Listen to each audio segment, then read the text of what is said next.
अस्सलामु अलैकुम नाज़रीन व सामईन, आपका हमारे ATR उर्दू चैनल में खैर मक़दम और इस्तक़बाल है। जैसा कि हम आपके सामने चैप्टर 2 यानी ख़ुतूत के सवालात सॉल्व कर रहे थे। ये तीसरा ख़त है मिर्ज़ा गालिब का, जो उन्होंने अलाउद्दीन खां अलाई के नाम लिखा है। इसके हम क्वेश्चंस सॉल्व करेंगे, इसके जवाबात मालूम करने की कोशिश करेंगे क्या जवाबात हैं। तो आइए देखते हैं क्या क्वेश्चन इसमें पूछा गया है। सबसे पहले आप ये देख पा रहे हैं, पहला क्वेश्चन है गालिब का सने वलादत बताइए। तो इसका सही जवाब है गालिब का सने वलादत 1797 ईस्वी है। इसी तरह से दूसरा क्वेश्चन है गालिब ने समर नौरस किसको कहा है। तो गालिब ने समर नौरस अलाउद्दीन खां अलाई को समर नौरस कहा है, दूसरे का ये जवाब है। इसी तरह से तीसरा है आलम अरवाह और आलम आबोगिल से क्या मुराद है। तो उससे मुराद देखिए, आलम अरवाह और आलम आबोगिल से ये है, यानी ये मुराद है। आलम अरवाह के माने हैं रूहों की दुनिया, यानी आलम गैब, वो दुनिया जहाँ रूहें रहती हैं। आलम आबोगिल के माने हैं दुनिया। ये दोनों इस्तिलाहें हैं, इससे आखिरत मुराद है और दुनिया। चलिए, इस तरह से चौथा है कि गालिब रूबकारी के वास्ते कब भेजे गए। तो इसका चौथे का जवाब है गालिब रूबकारी यानी पेशी के वास्ते 8वें रजबुल मुरज्जब 1212 हिजरी को भेजे गए। इसी तरह से पांचवा है क्वेश्चन कि नवाब अलाउद्दीन खां अलाई कब और कहाँ पैदा हुए। इसका जवाब किताब में है, यहाँ हमने लिख दिया है।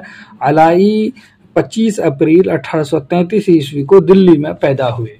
इसी तरह से क्वेश्चन है कि गालिब की इब्तिदाई तालीम किसकी निगरानी में हुई। तो गालिब की इब्तिदाई तालीम चचा नसरुल्लाह बैग की निगरानी में हुई। इस तरह से अब यहाँ पर कुछ नस्र की काफ़िया पैमाई के बारे में बात हो गई, यानी काफ़िए जो नस्र निगारी में करते हैं वो है। उसके बाद है मुख्तसर गुफ्तगू। इसमें पूछा जा रहा कुरानी आयात के 2 मुख्तसर टुकड़े गालिब ने अपने ख़त में दर्ज किए हैं, उनका उर्दू तर्जमा बताइए।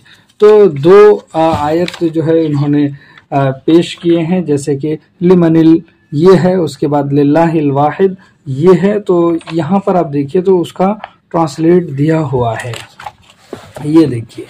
तो लिमनिल मुल्कुल यौम किसका राज है उस दिन। इसी तरह से लिल्लाहिल वाहिदिल क़हार अल्लाह का है जो अकेला है दबाव वाला।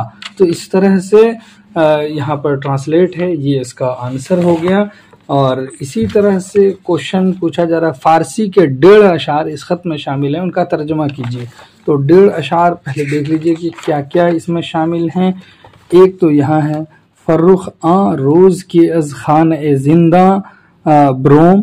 इसी तरह से सुए शहर खुद अजीम वादी वीरा ब्रोम इसका। और यहाँ है चे मादर कार दारेम अक्सर दरकार नेस्त, ये 1.5 मिसरे हुए इस तरह से। तो इसका भी ट्रांसलेट देखिए यहाँ पर दिया हुआ है, वो भी आप याद कर लीजिएगा।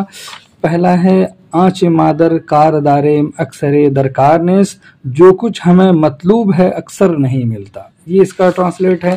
उसके बाद है फर्रुख रोज़ के अज खान ए जिंदा बरोम सू ए शहर खुद अजीम वादी वीरा बरोम, खुशा वो दिन के मैं कैद खाने से आज़ाद हो जाऊं और इस वीराने से अपने शहर की जानिब जाऊं। तो ये उसका ट्रांसलेट है, तर्जमा है। उसके बाद क्वेश्चन देखिए तफसीली गुफ्तगू है, गालिब ने आखिर किन हालात में अपनी ज़िंदगी को जेल खाने से ममासिल करार दिया है, वजाहत कीजिए। तो आपको मालूम है मिर्ज़ा गालिब की ज़िंदगी कितनी परेशानियों और कठिनाइयों से गुजरी थी। उन्होंने उसी को देखते हुए अपनी ज़िंदगी को जेल की मानिंद करार दिया। और आप चाहें तो इन सारी चीज़ों में भी आपको वो मिल जाएंगी, ये जो यहाँ पर देख रहे हैं कि उनके हालात कैसे थे। यहाँ पर देख लीजिए, गालिब ने आगे लिखा कि जेल खाने से भागा और 3 बरस बिलादे शर्किया में फिरता रहा, यानी वो कलकत्ते गए और फिर वहाँ से दोबारा पकड़कर उसी जेल खाने में बिठाने से मुराद दिल्ली वापसी है। 2 हथकड़ियों और बढ़ाने का मतलब औलाद और आइज़ा की परवरिश है। देख लीजिए उसी जेल खाने यानी दिल्ली वापस आए थे, अपनी ज़िंदगी को वो जेल खाना तस्वुर करते थे, उससे यानी वही बताया है। तो इस तरह से गालिब की ज़िंदगी बड़ी परेशानियों में बसर हुई।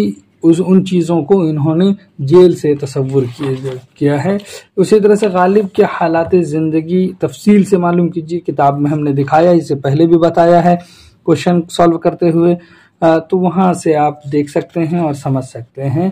امید کہ یہ چیز آپ کو سمجھ میں آئی ہوگی۔ چلیے پھر ہم ملتے ہیں، تب تک کے لیے خدا حافظ، السلام علیکم۔